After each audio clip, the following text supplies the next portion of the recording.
به نام خداوند جان و خرد کزین برتر اندیشه بر نگذرد. چطور این 12 گل؟ صدای من خیلی گرفته. میخوام چند مدل مشتق براتون حل کنم. خودتون میدونید که چقدر مهمه و سوال امتحانیتونه. بریم با هم ببینیم. اینجا مشتق توابع کسری رو داریم بچه ها. نگاه کنید، تابمون کسریه. وقتی تابع کسریه مشتقش چی میشه؟ بچه ها واسه این که گم نکنید که باید چی کار کنید و گیج نشین، اول نقشه راهتون رو بنویسید، بفهمیم باید چی کار کنید. مشتق یه تابع کسری میشه مشتق صورت ضرب در مخرج، یعنی خود مخرج ها. خب منهای، بچه اون ور نمی نویسم تو دوربین نمی افته. منهای مشتق مخرج در خود صورت. حالا تقسیم میکنید به مخرجت به توان 2. الان این نقشه راه توه، تو باید طبق این نقشه حرکت کنی دیگه. گم نمی کنی که الان من باید چی کار کنم. الان ما بریم مشتق بگیریم.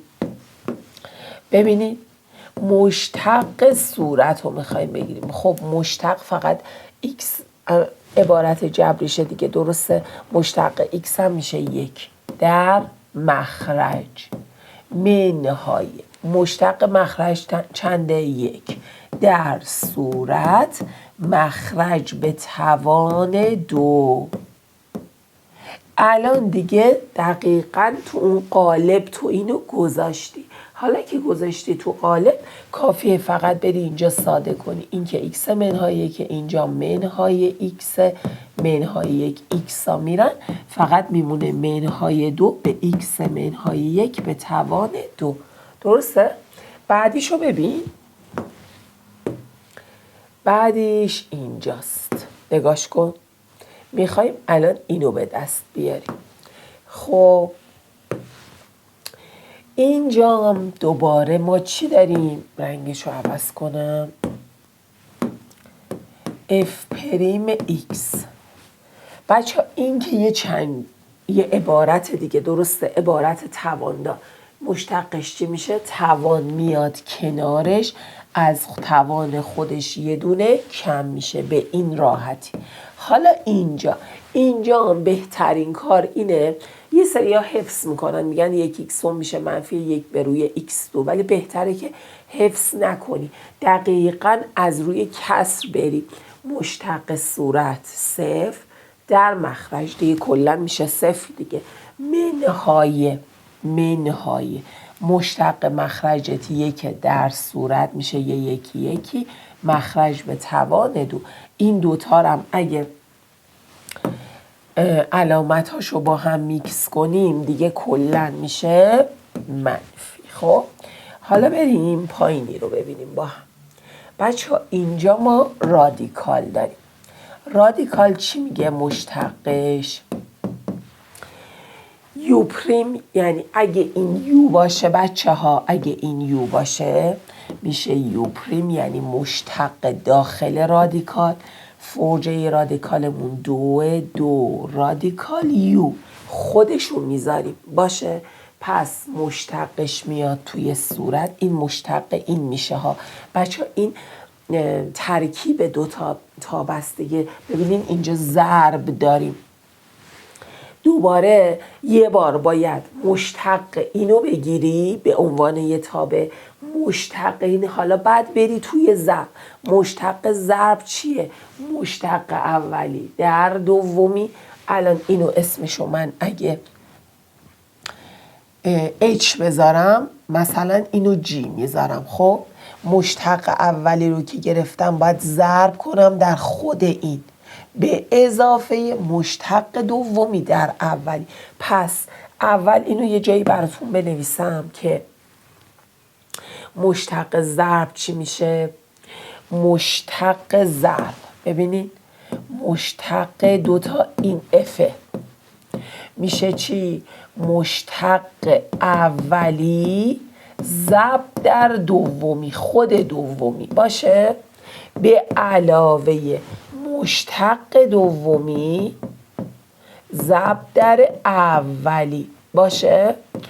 این برخلاف تقسیم منها داشت اینجوری کد بدید توی مغزتون، ضربه به علاوه داره باشه.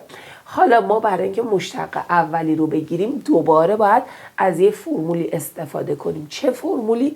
این فرمول که مشتق توابع رادیکالی میشه مشتق تابع زیر رادیکال، بعد فرجه رو می نویسیم، دو رادیکال خودشون میذاریم. حالا یو پریم چی میشه؟ یو پریم ما هست دو دیگه، درسته؟ مشتقش یه دو هم اینجا میذاریم، رادیکال خودشون می نویسیم 2x به علاوه یک، این دوتا میرن،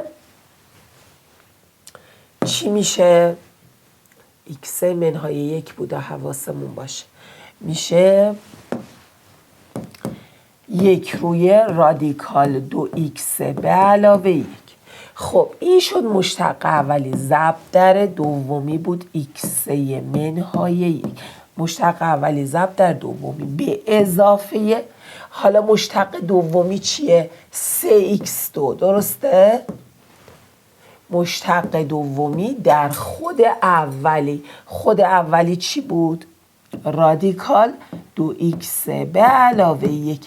بچه ها قبول دارم یه ذره پیچ در پیچه ها، یه ذره شاید پیچیده است واسه‌تون، شاید گم کنی، همش با تکرار و تمرینه. شما اگه از هر کدوم از این مشتقا 10 تا دونه حل کنی قشنگ دستتون میاد. پس مشتق اولی دو تا قانون رو ما اینجا اجرا کردیم، یکی واسه ضرب بود، مشتق اولی در دومی به علاوه مشتق دومی در اولی. مشتق اولی رو رفتیم از فرمول رادیکال پیدا کردیم، مشتق توابع رادیکالی در دومی ضرب کردیم به علاوه، حالا از دومی یه عبارت ساده بود، مشتق گرفتیم در خود اولی. بازم تمرین ببینیم ازش. سومیش اینه بچه ها، میخواییم حالا از این مشتق بگیریم. اینجام دوباره ما ضرب داریم، میبینید اینجام بچه ها ما ضرب داریم، پس دوباره میگیم مشتق اولی ضرب در دومی به علاوه مشتق دومی ضرب در اولی. خب مشتق اولی کسر چی میشد مشتقش بچه ها؟ میشد مشتق صورت، یعنی 2 در مخرج منهای مشتق مخرج 3x2 در صورت، درسته؟ حالا مخرج به توان 2، قبوله؟ حالا مشتق اولی رو گرفتم، میرم در خود دومی ضرب میکنم. حالا به علاوه میرم از دومی مشتق میگیرم، دومی هم دوباره کسره، مشتق صورت 0 در مخرج منهای مشتق مخرج 1 در صورت، یه دوتا مخرج به توان 2 در اولیم چی بود؟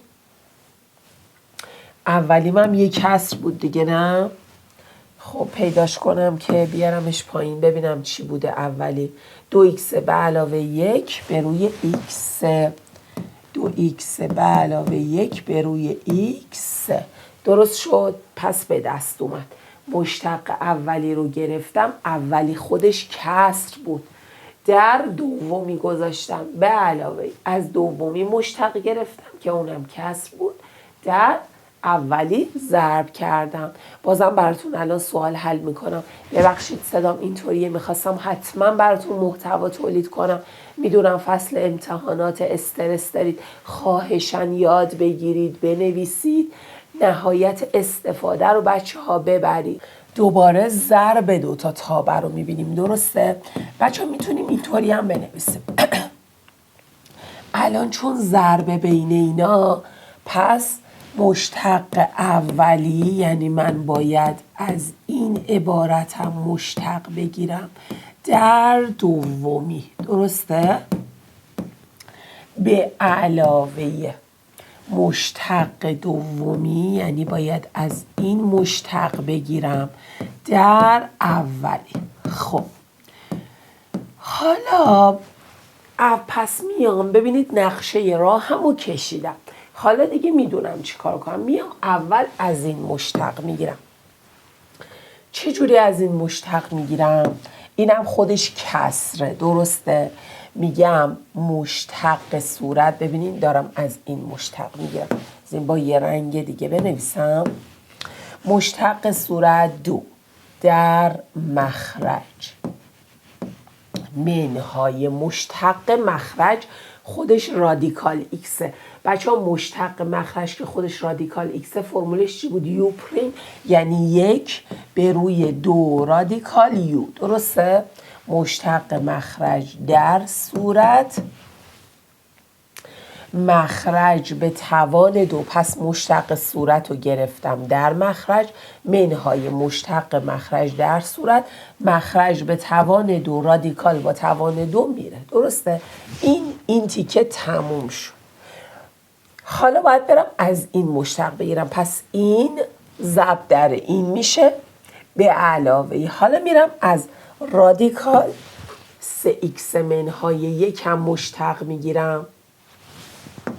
نگاه کنید، رادیکال 3x منهای 1 مشتقش چی بود؟ یو پریم، یعنی 3 2 رادیکال خودش. پس بچه ها شما حتما دوباره بازنویسی کنید، جای اینو قرار بدید، حالا ضرب میشه. ببینید الان من اینو گذاشتم مشتق اولی در دومیم همینه دیگه، 3x منهای 1 به علاوه مشتق دومی رم گرفتم در اولی و تموم شد. دیدین؟ بچه ها باید حالت زنجیروار اینا رو بنویسید و باید مسلط باشید به قانون مشتق.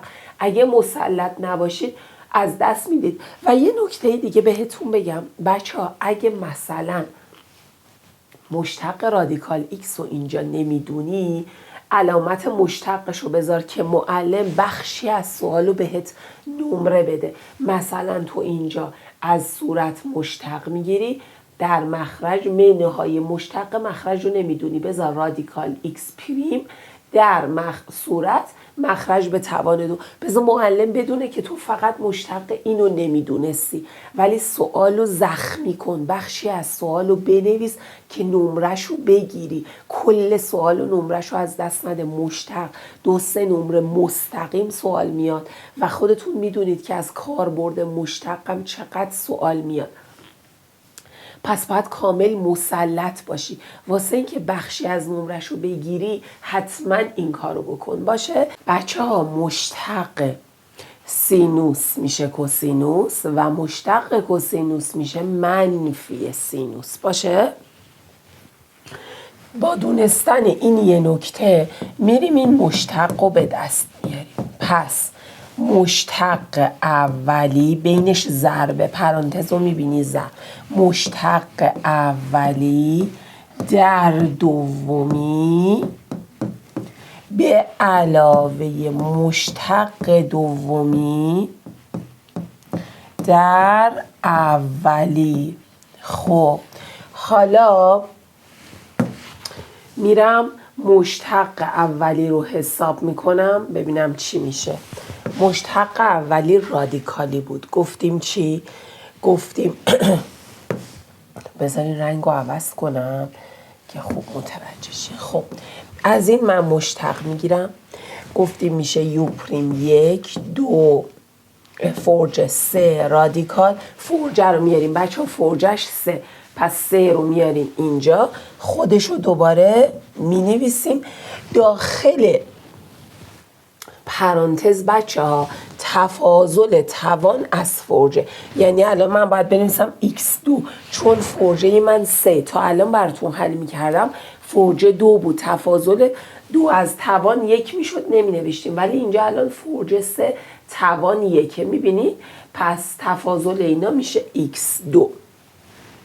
پس مشتق اولی رو گرفتم در خود دومی. حالا میرم مشتق دومی، اینجا علامت مشتق رو نذاشتم، برم از این مشتق بگیرم. بچه مشتق کوسینوس میشه منفی سینوس، درسته؟ ضریبش هم که هست، پس میشه منفی 2 تا سینوس ایکس. اینم که صفره، پس مشتق اینم گرفتم، در این ضربش میکنم. میبینید؟ این مشتقم که به جای این میذارم در این ضرب میشه. باز بریم از توابع مثلثاتی براتون مثال حل کنم.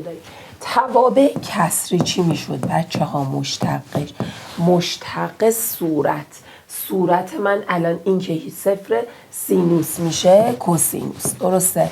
در مخرج منهای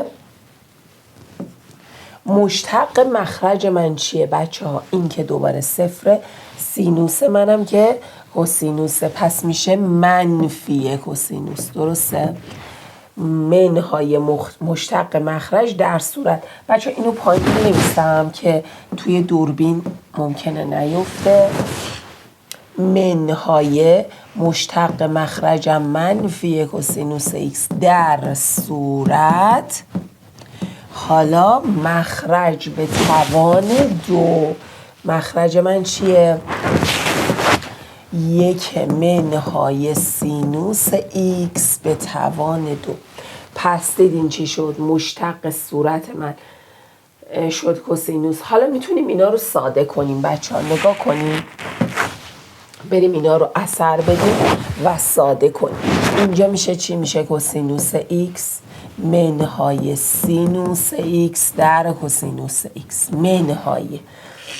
اینجا رو نگاه کنین، منفی در منفی مثبت، پس میشه مثبت کوسینوس ایکس در سینوس ایکس کوسینوس ایکس، هر دو مثبتن، درسته؟ مخرجم که به توان 2، 1 منهای سینوس ایکس به توان 2. حالا این سینوس کوسینوس علامتاش با هم فرق داره، میمونه 2 تا، اینجا می نویسم 2 تا کوسینوس ایکس. میبینید؟ یه کوسینوس ایکس اینجا داریم، یه دونم اینجا داریم. 2 تا کوسینوس ایکس به روی 1 منهای سینوس ایکس به توان 2. قبول؟ 1 منهای سینوس ایکس به توان 2. ضرب داریم، درسته؟ اف پریم ایکس میشه چی؟ مشتق اولی در دومی. ضرب دیگه، مشتق اولی میشه چی؟ سینوس میشه کوسینوس در دومی. دیگه کم کم دستتون را بیفته، لازم نیست که بنویسید. به علاوه مشتق دومی چیه؟ منفی سینوس ایکس در اولی. بچه ها سادم نکنید، همین جوری نگه دارید، اصلا مهم نیست. معلم نمره‌شو میده، میبینه شما متوجه مشتق شدید، فرمول مشتق رو به درستی اجرا کردید و درست مشتق گرفتید. اینجا شما باید 2 تا چیز رو بدونید. یکی مشتق توابع که در هم ضرب شدن، مشتق اولی در دومی به علاوه مشتق دومی در اولی، و دومین چیز مشتق توابع مثلثاتی. فرمولاش فقط و فقط و فقط با تکرار و تمرینه که شما میتونید اینا رو بنویسید. من یادم خودم که هم سن شما بودم کل اینا رو تمرین میکردم، چون واقعا گیج میشدیم. وقتی ترکیب میشد مثلثات با رادیکال، مثلثات با همینجوری کسر با ضرب، وقتی ترکیب میشد سنگین میشد برای ما و اینا رو انقدر ما تمرین و تکرار میکردیم تا تو ذهنمون بمونه. پس حتما این کار رو بکنید. ما همه این مراحل شما رو بچه ها پشت سر گذاشتیم، ما همین روزای سخت رو داشتیم، ما همین درس خوندن ها رو داشتیم و تموم نمیشه. فکر نکنید امسال دیپلممو گرفتم راحت میشم. چیزی به اسم راحتی نداریم. زندگی سراسر چالشه. باید این چالش ها رو مرحله به مرحله مدیریت کنی، نه اینکه وای امسال دیپلممو بگیرم راحت میشم. خب راحت چی؟ یا باید بری دانشگاه یا باید جذب کار بشی یا هر دو. الان خیلی از بچه ها هستن که دانشجوان و کار میکنن، کار مرتبط با رشتهشون یا مهارتی که دوست دارن و دارن یاد میگیرن. پس چیزی به اسم راحتی وجود نداره. سراسر چالش، سراسر مدیریت این چالشه و هر مرحله رو باید پشت سر بذاری. باشه؟ بازم با هم حل کنیم که نمرش رو حتما بگیری. خودت میدونی که چقدر معدلت تاثیر داره توی کنکورت. بریم با هم ببینیم. توابع کسری مشتقش چیه؟ مشتق صورت، الان اینجا از صورت مشتق بگیریم 2 در مخرج منهای مشتق مخرجت 3x2 در صورت مخرج به توان 2 تا فرمول اینجا احتیاج داشتی. 1 مشتق توابع کسری رو بدونی و 2 مشتق این عبارتهای جبری اینجا تواندار. باید مشتق اینا رو بلد باشی تا این سوال رو حل کنی.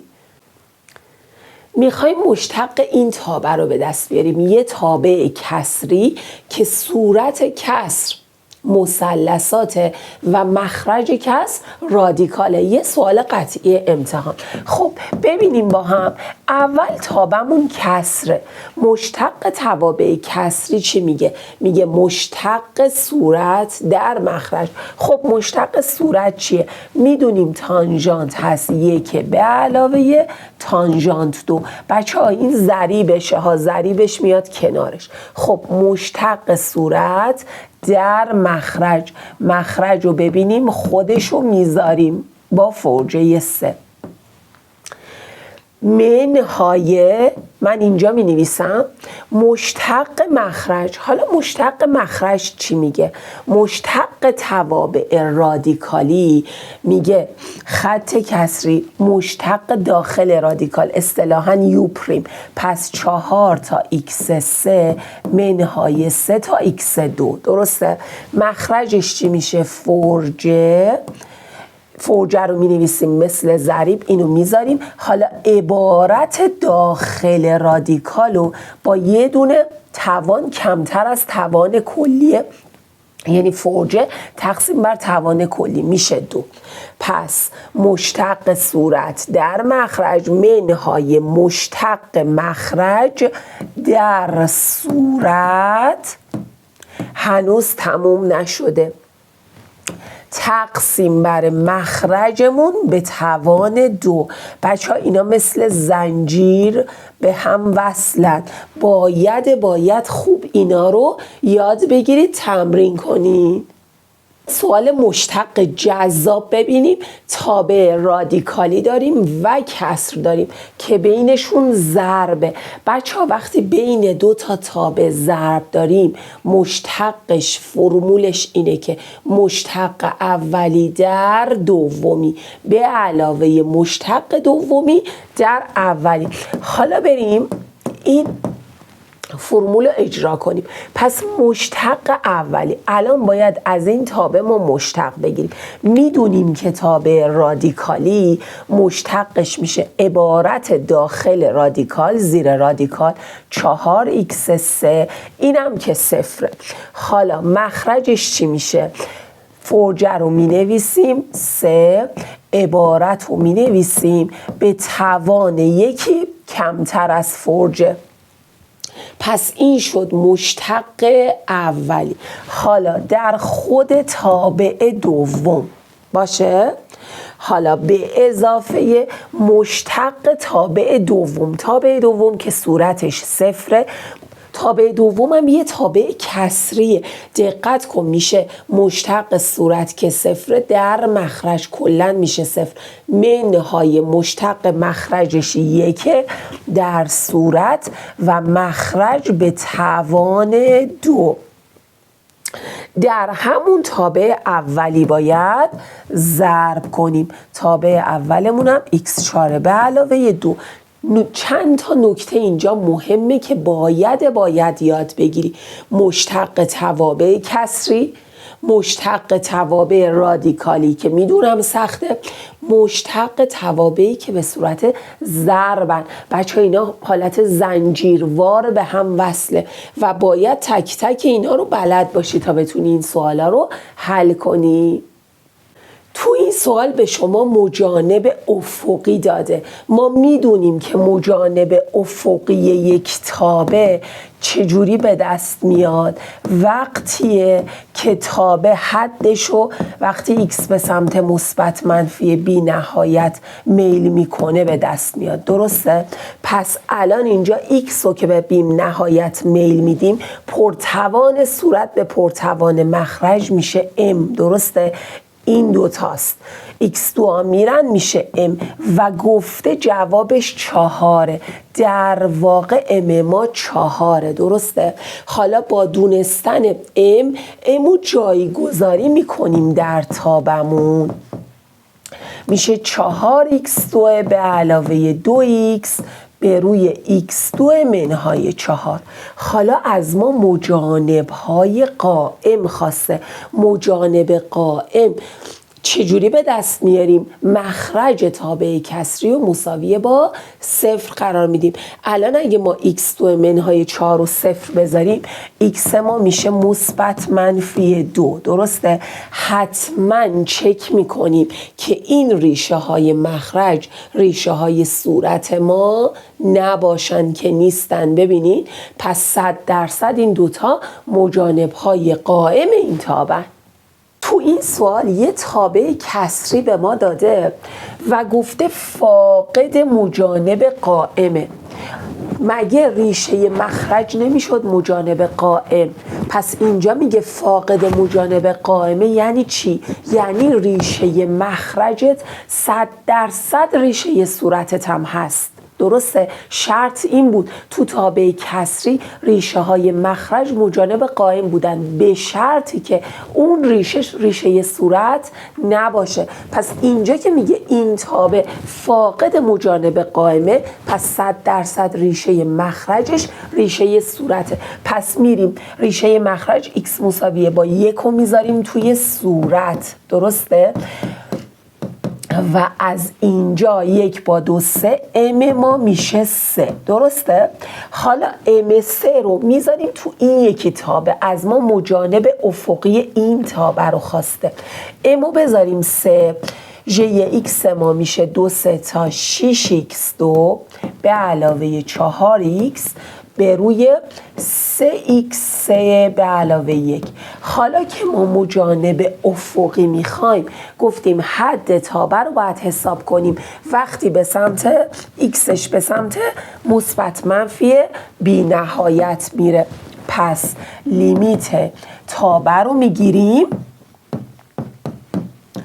وقتی x به سمت مثبت منفی بی نهایت بره. گفتیم پرتوان صورت به پرتوان مخرج. درسته؟ این زودتر میره، توانش بالاتره، بره به بی نهایت، مجانب افقی ما 0 میشه. این حد رو به ما داده، مقدارش هم داده، از ما مقدار مجهول A رو خواسته. ما میدونیم که وقتی حد یه تابع x به سمت مثبت منفی بی نهایت میره، جوابش میشه پرتوان صورت به پرتوان مخرج. اینجا ضریب x2 A منهای 1 که پرتوان صورتمونه و مخرجمون هم 2. درسته؟ جواب شده 2 و از اینجا ای ما میشه 5.